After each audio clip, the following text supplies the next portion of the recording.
Hello everybody, I'm GamePro9 and today we're going to talk about the Azure experience, strength, weaknesses, and everything in between. This will be an exciting one. Maybe, I don't know, that's your opinion to judge. But anyways, let's stop stalling and let's go forward.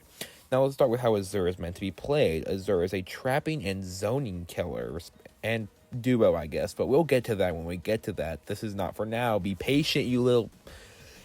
Anyways, so basically, Azure has two abilities that are dedicated to trapping: the Seeker Bulb and the Stigmatize. Stigmatize hooks in survivors if they activate it near them, and the Seeker Bulb is basically a gun. There's no other way to put it. It's just a gun, and then there's Strangle. That's just a catch-up move, and Golem, which we will get to.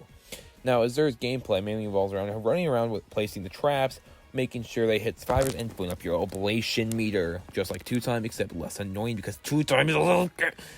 And so you want to fill up your oblation meter. Why? Because then you unlock the Golem, and Golem is basically crack mode. You summon a Golem, which is where the duo part comes in. He is independently controlled from Azure, and you can be moved anyway. Now, he is much faster than Survivor at a run speed of 30, but he has 50 stamina, so you have to manage it well. Sorry.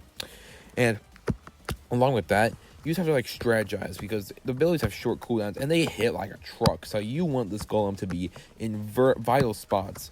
So you basically get a total of 160 stamina if you can play this correctly, which is a lot more than 100. But anyways, so how does this all factor into Azure's kit?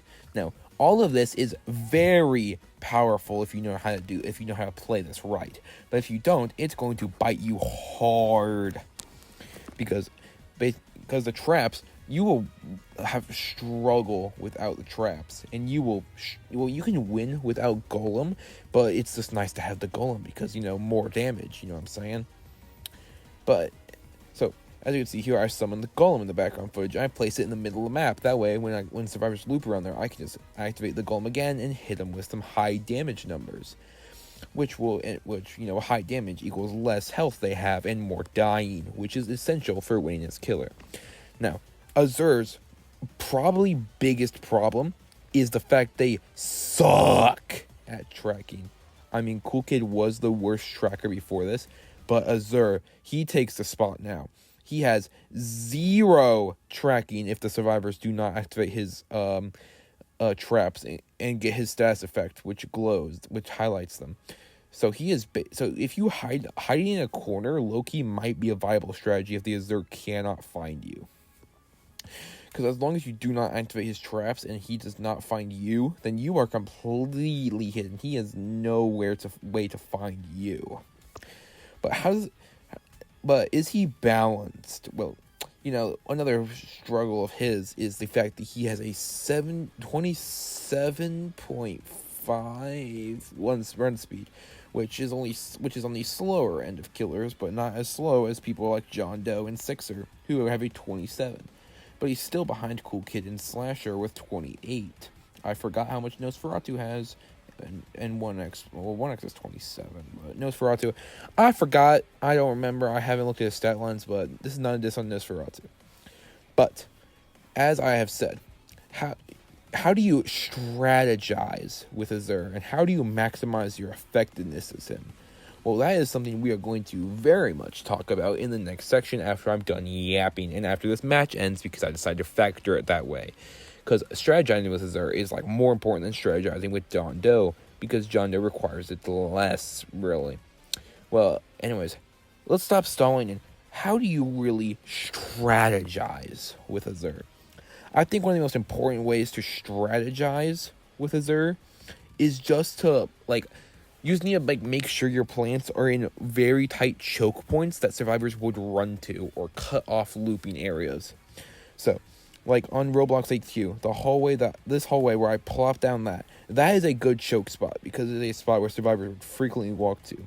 And that Seeker Ball covers the stairs, which is also a very good choke spot, because survivors love going up the stairs. And you see that Jane Doe triggered the Stigmatize and the Seeker Bulb, because they love running to those spots on maps like these.